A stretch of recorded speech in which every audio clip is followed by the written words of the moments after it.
오늘도 빵빵 터지는 이야기 전해드리는 정치일학입니다. 첫 번째 이야기는 한동수 감찰부장은 14개월간 대검 생활을 하면서 검찰을 장악한 윤서방파 검사 동일체의 검찰 조직 문화에 대한 핵심적인 내용을 한겨레 칼럼에다 글을 쓰면서 내부 고발과 함께 그들의 조직 문화를 한 방에 날릴 수 있는 방법을 제시했습니다. 어찌 보면 신변의 위협을 느끼면서까지 알려야 한다는 생각이 지배적이었다라고 보이는데요. 한동수 감찰부장님은 정말 믿을 수 있는 분이신 것 같습니다. 용기 정말 오졌습니다. 두 번째 이야기는 전반스가 무죄가 나오고 시민들의 분노가 극에 달했습니다. 전반스를 두 번이나 면죄부를 준 허선하 판사는 썩은 법원의 민낯을 여실히 보여주었습니다. 이에 분노한 시민들과 목사들의 엄청난 분노의 목소리가 터져나오기 시작했습니다. 지금 바로 시작하겠습니다. 정치일학 팩트체크. 오늘 새벽 2시 33분 수정이 된 한겨레 칼럼이 하나 있었습니다. 인기가 가장 많은 칼럼이었는데요. 그래서 한번 찾아봤습니다. 칼럼을 쓴 사람은 바로 한동수 대검 감찰부장이었습니다. 그동안 검찰 내부에서 생활을 하면서 검사 동일체와 검찰 조직 문화에 대해 충고와 함께 낱낱이 내부 고발을 하고 있었습니다. 상당히 용기를 내서 한겨레 칼럼을 쓰신 것 같다는 생각을 해봅니다.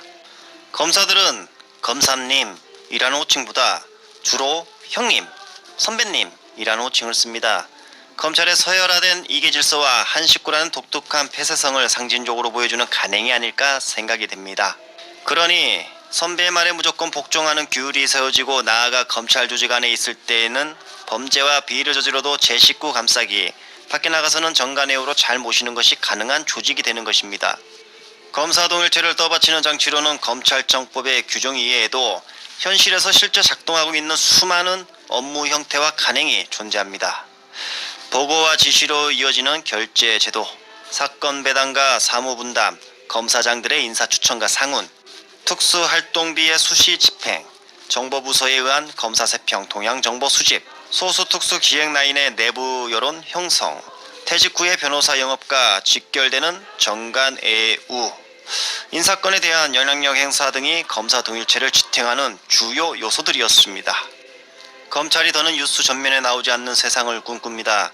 정치권이 대검찰청과 서울중앙지검 등을 선택해 고발장을 접수하면 검찰총장 등이 형사법상 가날보다는 원하는 결과를 얻기 위해 누가 있는 어디로 사건을 보낼 것인지 고민하지 않기를 바랍니다. 수사 상황과 비사실, 감찰정보, 검토보고서 등 내밀한 정보가 정치적 목적이나 자본의 이해관계, 재판 영향을 위한 불순한 목적 등으로 특정인, 특정 언론으로 유출되는 상황이 발생하지 않도록 감시, 통제하는 장치가 필요합니다. 피의자와 피고인, 피해자가 공정과 정의에 대한 신뢰 없이 말할 수 없는 고통과 좌절, 무력감을 겪지 않기를 희망합니다. 잘못된 수사, 기소로 피해받은 분들께는 진심으로 사과하여 그 상처를 조금이라도 씻어드려야 합니다. 그 과정에서 검사들은 처음 인간할 때 가졌던 직업적 양심과 인권 간수성도 새롭게 떠올릴 수 있을 것입니다. 그간 대검 감찰부장으로 근무하면서 검찰권의 분산과 견제가 바로 검찰개혁의 핵심 과제임을 깨닫게 되었습니다. 검찰은 기득권, 보수 권력과 맺어온 오래된 카르텔을 깨고 오로지 실체, 진실과 적법 절차에 따라 국민을 위해 존재하는 투명하고 겸손한 기관이 되어야 합니다. 오랜 세월 드러나지 않던 어둠이 때가 되어 밝음 안으로 들어왔으니 신축년 이후 결국 빛이 어둠을 이길 것입니다. 이야, 정말 엄청난 칼럼을 읽어봤습니다. 한동수 감찰부장님 용기를 내서 쓴 글답습니다. 살기가 느껴진다는 이 검찰 내부의 민낯을 적나라하게 지적을 했습니다. 검찰은 형님이라는 호칭으로 시작되는 이 예계질서 확립, 바로 여기서부터 시작돼 제 식구 감싸기 검사 동일체가 시작되는 겁니다. 밖으로 나가더라도 정관예우가 가능하게 되는 조직이 바로 형님, 이 단어로부터 시작된다는 것이죠. 그리고 검사 동일체를 지탱하는 요소까지 꼬집었습니다. 바로 결재 제도, 검사장 인사 추천, 특수활동비 수시 집행, 소수 특수기획 라인의 내부 여론 형성, 퇴직 후에는 정관예우까지. 한 번 검사는 영원한 검사 동일체가 탄생이 되는 겁니다. 바로 이 요소를 꼽았습니다. 우리는 이 요소들을 수정해 나가야 되는 겁니다. 한동수 감찰부장님의 용기에 박수를 보냅니다. 이제 검찰의 조직 문화에 대해 헌의할 수 있는 계기가 되었습니다. 이제 하나씩 바꿔 나가야겠지요. 제일 먼저 정관예우를 없애야 합니다. 공수처가 설치가 된다면 견제를 할 수 있을 것이라 생각을 합니다. 현재 윤서방파의 신변 위협이 심하다고 들었는데도 이렇게 목소리를 내주셔서 다시 한번 감사드립니다.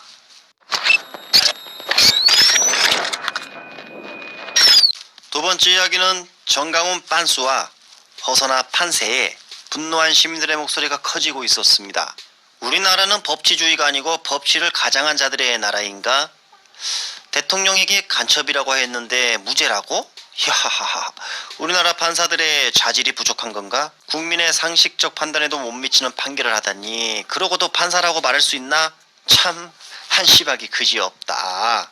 김정은 지령을 받은 판사가 한 판결이다. 나도 표현의 자유다. 판사에 꼽냐? 와, 정강훈이 1심 무죄로 나왔어요. 그러니까 4월 15일 총선 앞두고 선거운동, 사전 선거운동을 한 선거법 위반 혐의와 그리고 대통령에 대한 명예훼손 그 부분인데 이 모든 혐의에 대해서 무죄를 합니다. 무죄. 서울중앙지법 형사 합의 34부 허선아 판사님께서는 뭐라고 판결을 하셨냐면, 자, 정광훈 목사의 공직선거법 위반과 명예훼손 혐의에 대하여 전부 무죄를 선고한 이유가 피고인에 대한 공소사실은 모두 범죄의 증명이 이루어지지 않았다라는 것입니다. 이 뭔 개소리야! 그런데 이정광 목사는 총선 전에 한참 전부터 막 좌우유우빠 그리고 무슨 국회의원을 200명을 만든다 어쩐다 그리고 엄청나게 그렇게 설교를 빈자한 선거운동 막 이상을 했죠. 선거운동 이상을 하고 또 막 문재인 대통령 간첩이라고 했습니다. 빨리 하야하라 그러고 그는 주님의 명령이라고 얘기를 하고, 그리고 자기가 본 웨퍼가 된다 그러고 문재인 대통령을 나치의 히틀러에 비유하고 말도 안 되는 짓거리를 했습니다. 다 떠나서 그냥 현지 대통령을 간첩이라고 말을 했는데 그런 사람들이 호응하고 난리를 쳤는데 그런 거에 대해서 명예훼손이 아니라고? 간첩이라는데? 대한민국이 공산주의라는데? 야, 이럴 수가 있나? 그러면 정경심 교수는 모두 범죄에 대한 증명이 이루어졌습니까? 단 한 개의 법정 증거도 된 게 없어. 증명이 된 게 없어. 오직 검찰의 의심과 의혹 주장만으로 판사가 자기가 추정해서 이랬을 것이다라는 어떠한 증거도 없이 4년형을 때렸어. 그냥 4년형을 때린 이유가 뭐냐면 반성하지 않는다? 죄 무죄라는 거를 주장하는 게 반성하지 않는다. 이 무슨 말도 안 되는. 그러니까 그냥 이런 생각이 들어요. 애초부터 정광훈 목사에 대해서 유죄 판결을 내릴 의지조차가 없었던 거 아닌가. 이거 대한민국 판사들 왜 이러지? 판사들이 몰랐을까? 정말 몰랐을까? 그냥 알고 한 것 같아요. 알고 억지로 꿰맞춘. 대한민국의 변호사들 판사 다 아는데 왜 그 판사들만 모를까? 왜 희한하게 정경심 교수를 재판한 판사만 왜 그거를 모르고, 왜 윤석열 행정재판한 그 판사만 모르고 왜 정광훈을 재판한 그 판사만 모를까? 대한민국의 모든 사람들이 아는 일을. 이게 말이 됩니까? 그리고 정광훈이 이 사람이 사회에 나와서 얼마나 막대한 사회에 지장을 줬는지, 해악을 끼쳤는지, 이 사람들이 8.15 집회를 하면서 코로나를 전국에 퍼뜨렸어요. 그 여파가 지금까지 오는데 이 사람을 다시 이런 식으로 풀어주면 이 사회에 어떠한 일이 일어날까? 과연 판사는 책임을 질 수 있나? 책임 못 지지. 왜? 이 사회에 대해서, 공의에 대해서, 정의에 대해서 생각이라는 걸 해본 적이 없을 테니까. 조금이라도 마음에 양심이라는 것이 있으면 정광훈이라는 약자가 얼마나 위험한 사람인지를 의식하지 못하지. 정말 기독교 내에서도 정광훈이라는 사람을 이단이라고 정죄한다고 했던 그 발표대로 자기가 한 말을 지켰더라면 정광훈에게 이러한 영광이 올까? 정광훈에게 이런 판결이 났을까? 그리고 변호사가 30명이라면서요. 과연 이게 정광훈 혼자의 능력일까? 그 정도의 재력과 그 정도의 능력이 될까? 저는 절대 아니라고 봅니다. 정광훈이 아직도 필요한 겁니다. 그 사람들은. 왜? 적폐 코어들은 다방면으로 그렇게 정광훈처럼 시끄럽게 하고 나라를 불안하게 만들고 이 코로나 전국에 특히 난리를 치게 대놓고 할 사람 필요하고, 이번에 또 이렇게 1심 맞았으니 또 더 기고만장해서 난리 더 치겠지. 그리고 기독교 내에서는 제발 목사님들 정신 차리십시오. 정가훈이 이렇게 나설 때마다 하나님이 존재하지 않는다는 것을 막 증명하는 걸로 보여. 대한민국의 목사님들 제발 정신 좀 차리고 똑바로 보시기 바랍니다. 지금 문재인 정부가 무슨 공산주의라고. 공산주의가 뭔가를 좀 아시고 하는 얘기인지 모르겠어요.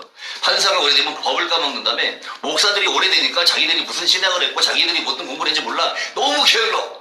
그냥 하는 대로 해. 신약을 가르치는 게 아니라 구약의 옛날 거 가르쳐가지고 성도들을 옥낼 줄 알았지. 솔직히 정강훈의 이런 패단에 대해서는 대한민국의 기독교의 책임이 99%입니다. 1%가 정치인이 이용하는 거고, 대한민국 교회가 이 썩어 문드러진 교회가, 당신들 목사님들이, 이 썩은 적폐 목사들이, 당신들이 대한민국의 교회 지도자들이 정강훈을 이렇게 키워놨다고. 침묵하고 말없이 동정하고 묵인했던 그 모든 것들, 당신들이 정말 하나님을 믿는다면 알면서 묵인하고 알면서 외면한 그게 얼마나 더, 그러면서 가증스럽게 거룩한 척하는 당신들의 모습이 얼마나 더 가증한지, 자기가 가증한 사람은 모르는구나. 아무튼 이로써 한 번 더 우리가 느낍니다. 야, 이 진짜 검찰과 언론과 이 판사들, 이 사법적폐는 참 이제 이렇게 대놓고 비상식적이고 비법리적이고 비합리적인 판결을 막 해도 되는구나. 정말 국민들을 개무시한다. 귀하는 시민 여러분, 끝날 때까지 끝난 것이 아닙니다. 적폐들은 이렇게 뻔뻔하고 이렇게 안하무인입니다. 그럼에도 불구하고 지치지 말고 포기하지 말고 끝까지 승리합시다.